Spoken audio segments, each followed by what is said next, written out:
Hello and welcome to video number 10, and just want to say congratulations, you have reached the end of this video course. This is a bonus advanced strategy that I'm going to teach you that a lot of times you are not taught, and most people don't even realize that this is happening. So kind of going back to what we talked about in single opt-in versus double opt-in. If you create a double opt-in list, you still need to do a little bit of cleaning, but not as much is compared to that of a single opt-in list where you could be getting a bunch of fake emails.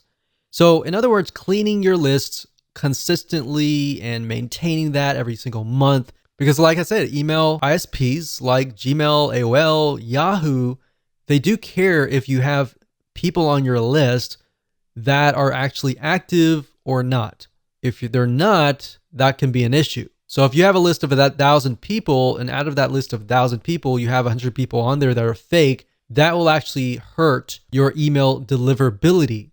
So even if you have 900 people on there that are not fake, because the ESP or email service provider sees you as a spammer, they may not allow those 900 emails to even get to your legitimate subscribers, if that makes sense. So how do you go about doing that by using GetResponse? So what I'm going to do now is let's hop on over to getresponse.com, and I'm going to show you step by step how to clean your list. Okay, so there are two different ways to do list hygiene. And one of the ways is by simply going to getresponse.com, logging into your account, going under contacts, and then of course you will see list hygiene. If you go here, you'll see delete contacts or blacklist. If you click on blacklist, this will allow you to enter email addresses of people that you want to blacklist across your whole account.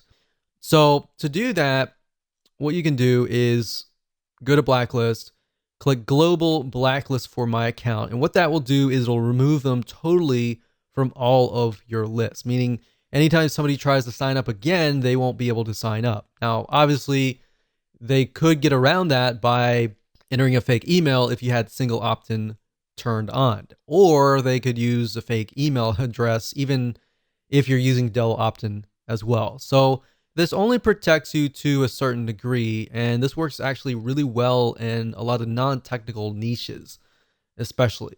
But if you are in a more technical niche like marketing or business or computers or programming, then this here can help you to a degree, but only to a certain degree.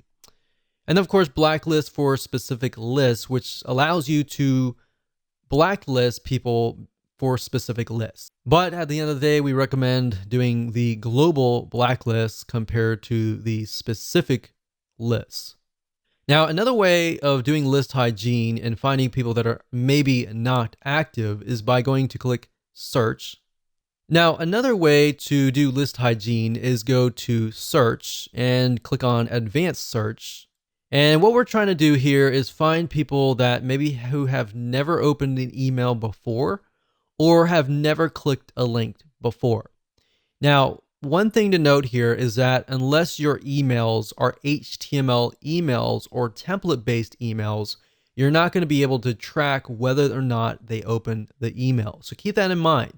Another thing is sometimes some devices won't actually load. If for example, Gmail, if you send an email to a Gmail account, a lot of times if you'll notice it says that the user has to click a link to allow Gmail to load an image. And if they don't click that and they open the email, then that's also hard to detect. So that just keep in mind that unless you have HTML email set up, that's one hard indication to go by.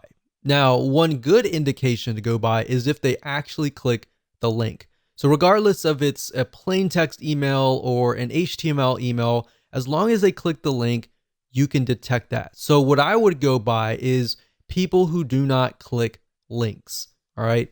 What you can do here is you can do all selected lists, any autoresponder setting. So basically we're saying every single subscriber, and we're going to add a condition.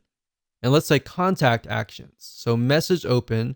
And like I said, it's hard to detect that. So let's say last click date. So if last click date is before a certain date, and we click apply, and we notice that we have about 100 people who have not clicked any links within the last, let's say, 6 months, then you probably want to delete them, because that means they're most likely inactive, and you're paying for inactive people.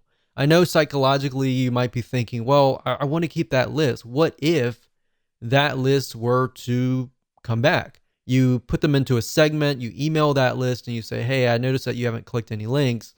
I wonder why and how I can improve my content to fit your needs. Something like that may allow you to reactivate people who just aren't opening their emails. And you got to keep in mind, some people are just busy.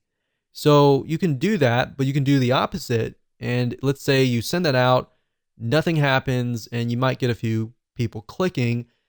But then, of course, you have the far and few people that just don't click. They sign up, they forget about it, and they go to the move on to the next thing. So for those people, you can say contact actions last click date is before, let's say, 6 months out. So we click apply. And then now what we do is we see there's a certain amount of contacts down here that we'll be able to see how many people are not clicking the links. So now what we can do is we can save this. We can click this here, this email address, and we can save it as a segment, and then we can email that segment. There are many different ways of doing this, but you really need to get creative and just think about, okay, what signifies somebody who is not active? And if they're not active, I shouldn't be paying for them on my list. And number two, believe it or not, they will actually harm your list. So if you have a list of 1,000 people and only 10% are actually clicking through, or worse, only 1% are clicking through, then because it's a bigger list, you have a smaller amount of percentage. And as you're emailing out, the email service provider will analyze how many people are actually clicking your links. Now, let's say you have 900 people out of that list that are just inactive. So you delete all those 900 people, and then you are left with 100 people. But let's say those 50 out of the 100 people were clicking anyways. Now you've narrowed it down from a very small percentage down to 50% open rate and 50% click-through rate. So maybe a higher open rate, a larger 50% click-through rate. And that is why you need to clean your list.